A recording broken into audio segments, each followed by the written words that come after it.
80 years की as में मेरे आसपास के ऑलमोस्ट सभी स्टूडेंट कॉलेज, एग्ज़ाम, प्लेसमेंट और वीकेंड प्लान्स के बारे में सोच रहे थे एंड ऑनेस्टली मैं भी। लेकिन एक क्वेश्चन था जो बार बार मेरे मन में आता था, क्या सिर्फ पढ़ाई करके, जॉब करके मैं वह लाइफ क्रिएट कर पाऊँगी जो मैं एक्चुअली में चाहती हूँ।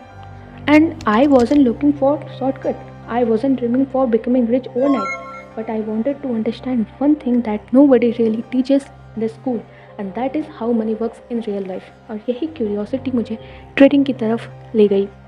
यह कोई ट्रेडिंग ट्यूटोरियल नहीं है, ये बस मेरी जर्नी की बिगनिंग है। अगर तुम्हारी एज 80 से 25 के बीच में है तो शायद तुम इससे काफ़ी रिलेट कर पाओगे। Hey guys, welcome to this video.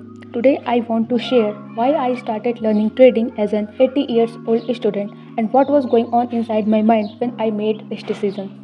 क्योंकि ये जर्नी चार्ट्स, इंडिकेटर या स्टॉक मार्केट से स्टार्ट नहीं हुई थी। ये स्टार्ट हुआ एक माइंडसेट शिफ्ट से। पैसे को देखने का मेरा नज़रिया चेंज हुआ और ये चेंज की स्टार्टिंग एक बुक से हुई।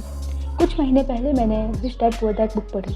पहले मुझे लगा ये एक नॉर्मल फाइनेंस बुक होगी, but while reading, something is clicked inside my mind. This book talked about how most of the people spend their entire life working for money, but the wealthier people learn how money works and make money work for them. I often saw people around me, they are earning well, but despite of that, many of them were still facing financial struggle. That always made me curious और मैं हमेशा अपने आप से ये question पूछती थी, if someone is earning well, then why they are still struggling financially? इस सवाल का जवाब मुझे इस बुक में मिला। And I am not saying that this book change my life overnight, लेकिन इस बुक ने मेरे क्वेश्चन जरूर चेंज कर दिए। इस किताब को पढ़ने से पहले मेरी थिंकिंग बहुत सिंपल थी, study hard, get good marks, get degree, get a job, start earning and that's it. लेकिन इस किताब को पढ़ने के बाद आई स्टार्टेड वंडरिंग, और पहली बार मैंने ये खुद से सवाल पूछा, क्यों स्कूल हमें 90% मार्क्स लाने के पीछे भगाती है? क्यों स्कूल में हमें पैसे के बारे में, इन्वेस्टिंग के बारे में कुछ नहीं बताया जाता? इतने सालों में हम बहुत सारे सब्जेक्ट पढ़ते हैं, लेकिन पैसे का सिस्टम काम कैसे करता है इसके बारे में हमें कुछ नहीं सिखाया जाता। एंड ये सारे क्वेश्चन मेरे माइंड में घूमते रहे and slowly I become curious. एक और रीज़न है जिसकी वजह से मैंने ट्रेडिंग जैसे स्किल्स को एक्सप्लोर करना स्टार्ट किया। हम स्टूडेंट सालों तक बहुत हार्ड वर्क करते हैं, कॉम्पिटिटिव एग्ज़ाम की प्रिपरेशन करते हैं, late night studies, sleep sacrifice करते हैं और अपना 100% देते हैं। लेकिन कभी कभी इतनी मेहनत के बाद भी रिजल्ट प्लान के अकॉर्डिंग नहीं होता। कभी एग्ज़ाम पोस्टपोन हो जाता है तो कभी पेपर लीक हो जाता है, जिसकी वजह से लाखों स्टूडेंट को फिर से स्टार्ट करना पड़ता है। कुछ स्टूडेंट इससे डिप्रेशन में चले जाते हैं और कुछ स्टूडेंट गलत कदम भी उठा लेते हैं। और जब भी मैं ऐसी न्यूज़ देखती हूँ तो एक थॉट हमेशा मेरे माइंड में आता है, मेरा फ्यूचर ऐसे सिस्टम पे क्यों डिपेंड करे जहाँ अनएजुकेटेड और नॉन डिज़र्विंग लोग सिस्टम चला रहे हैं, जहाँ पे अकाउंटेबिलिटी लेने वाला कोई नहीं है। मुझे एक चीज़ रियलाइज़ हुआ है कि कई बार हमारा फ्यूचर उन डिसीजन से इफेक्ट हो जाता है जिन पर हमारा कोई कंट्रोल नहीं होता। यह सब देखकर मुझे लगा कि एक सिस्टम या एक आउटकम पर पूरी तरह से डिपेंड करना एक स्मार्ट अप्रोच नहीं है। डिग्री इंपॉर्टेंट है, कॉलेज भी इम्पॉर्टेंट है, लेकिन इतना काफ़ी नहीं है। और ऑनेस्टली मुझे कभी कभी लगता है कि ये सोसाइटी नॉलेज स्किल से ज़्यादा रिलीजन और कास्ट पे फोकस करती है, और शायद यही रीज़न है जिसकी वजह से अनएजुकेटेड और नॉन डिज़र्विंग लोग सिस्टम चला रहे हैं। सिस्टम कैसा भी हो, अच्छा है या बुरा है, उस पर मेरा कंट्रोल लिमिटेड है। लेकिन मैं क्या सीख सकती हूँ, कौन से स्किल बिल्ड कर सकती हूँ, अपने फ्यूचर में के लिए कितनी रिस्पॉन्सिबिलिटी लेती हूँ, उस पर मेरा कंट्रोल है। और इसीलिए मैं मल्टीपल स्किल्स बिल्ड करना चाहती हूँ और ट्रेडिंग उन्हीं स्किल में से एक है।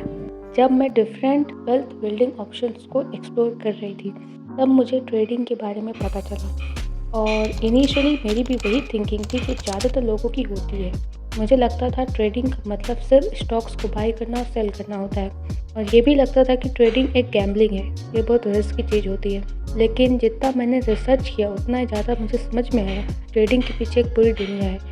Risk management, psychology, patience, discipline, decision making. मुझे ये चीज़ पैसे से भी ज़्यादा इंटरेस्टिंग लगी, क्योंकि मुझे रियलाइज़ हुआ कि ट्रेडिंग सिर्फ प्रॉफिट्स के बारे में नहीं होता, ये इमोशंस कंट्रोल करने के बारे में भी होता है।